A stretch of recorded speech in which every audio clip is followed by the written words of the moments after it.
Why, hello there. It's Colleen Cedric from Pet Nanny Coach, a company I created to help pet sitting business owners launch, grow, and multiply their businesses. And today's business growth video are the 5 things that I would have done differently in my business. So next month in June is going to be 19 years that I launched my pet sitting business, Pet Nanny Pet Sitters of the Main Line, which is bananas. I cannot even believe it has been that long. And there's been ups and there's been downs, but I've learned a lot along the way. And today I want to share with you the 5 things that I would have done differently. And hopefully you can learn from these 5 things and do them differently in your business so that you can get where you want to go much quicker. All right.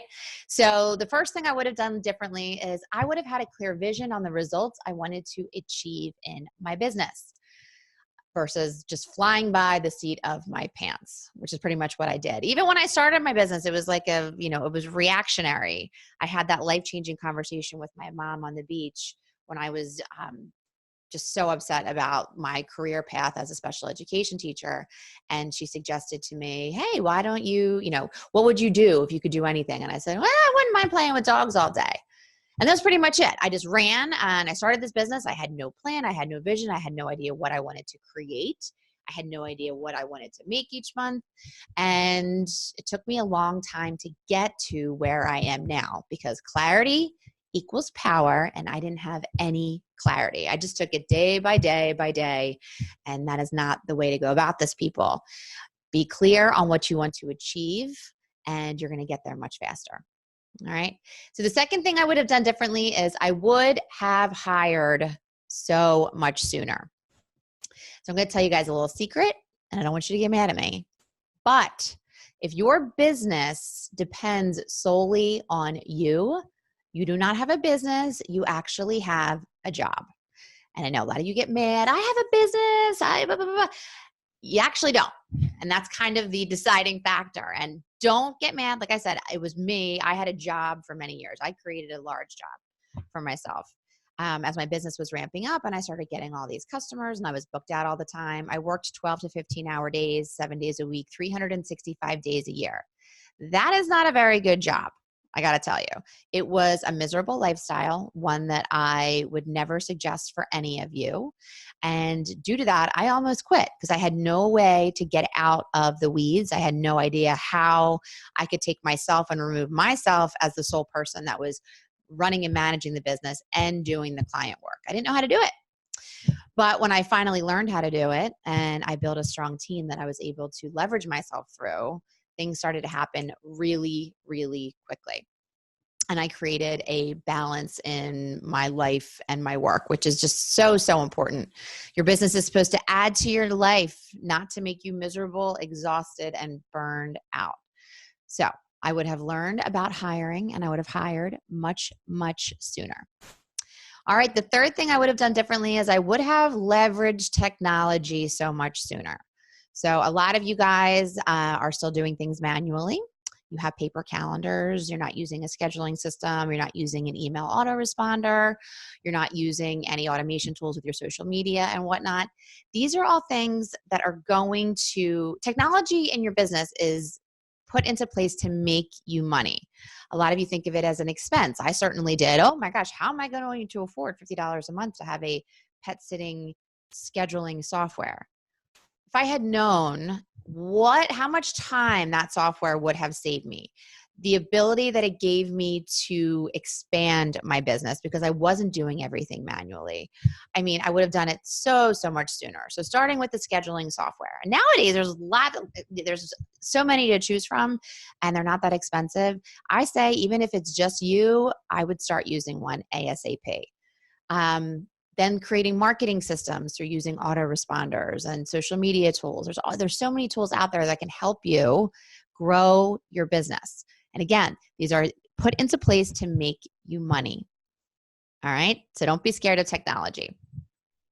Oh, and the cold sweats. I forgot to mention the cold sweats. Yeah. So before I had my scheduling software, I'd wake up in the middle of the night like, oh my gosh, did I forget to go see this dog? Oh my gosh, did I forget to water this plant? Oh my gosh, did I forget to leave a note at that person's house? It was just, I was always in this like panic, like scared mode. And that scheduling software really saved me from that. That as soon as I got that all set up in my business, I knew I was checking my visits off. My clients were alerted that I was there, and things were so much less stressful. So that in and of itself was a huge perk. All right, the fourth thing I would have done differently is I would have understood the lifetime value of a customer. This was like God speaking to me from the heavens when I learned this concept. Your lifetime value of a customer is how much a customer is projected to spend with you during their lifetime with your business.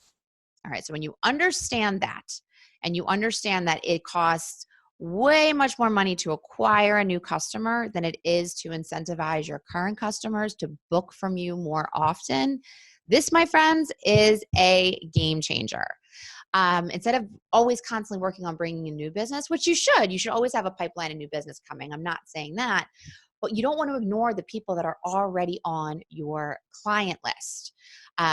I should have been nurturing the relationships by staying in touch with these customers instead of just assuming that when they needed, pet sitting or dog walking, that they would call me. That's an assumption you don't want to make. People forget who they work with. People people want to do business with people. People want they want to know that by you staying in touch with them, that you care about them, that you care about their pets, and they're going to easily remember to book with you each time they need service. All right. So, and by staying in touch with them, you're also going to create raving fans. It's not just enough to have customers in this crowded marketplace. You want your customers to be raving fans who use you all the time and are your unpaid sales force who are going to spread the word about you and your business. So think about how you can create these raving fans. Think about how you can stay in touch with your current customers, and business is going to become so much easier. All right. And the last thing that I would have done differently is I would have hired a business coach so much sooner than I did.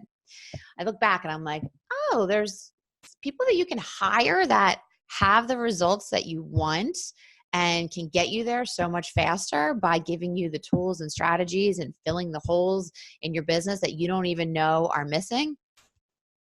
I mean, I waited way too long before I hired my first business coach. Back then, there really weren't any pet business related business coaches. So mine was not in the pet field, and yours certainly doesn't have to be either. But finding somebody who runs a business that you admire, that has the results that you would like in your business, that has the business model that you want to follow, go and hire them. Ask them to help you to get you to where you want to go. It's a shortcut. That's all it is. It is a shortcut. You don't have to try to figure all these things out on your own. But that being said, you want to make sure also that you connect with this person. All right. So I have hired business coaches in the past that I didn't really like. After the program started, I was like, okay, this person and I don't connect. I don't like the way they communicate. I don't like the way they run their program. And, it is what it is. I've made poor choices, but I've also made fabulous choices.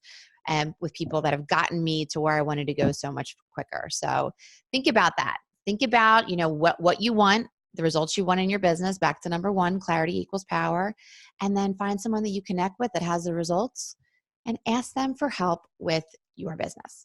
And make sure that you guys have a connection as well. All right, so just to revisit, the 5 things I would have done differently in my business is I would have had a clear vision on the results I wanted to achieve in my business. Number 2, I would have hired much, much sooner. Number 3, I would have leveraged technology so much sooner. Number 4, I would have understood the lifetime value of my customer base. And number 5, I would have hired a business coach so much sooner than it took me to do so when I first started. All right, guys, I hope you found this helpful. If you like this video, give me a thumbs up. Leave me a comment with whatever takeaways you have today. And I am wishing you a great day. I'll see you soon. Bye.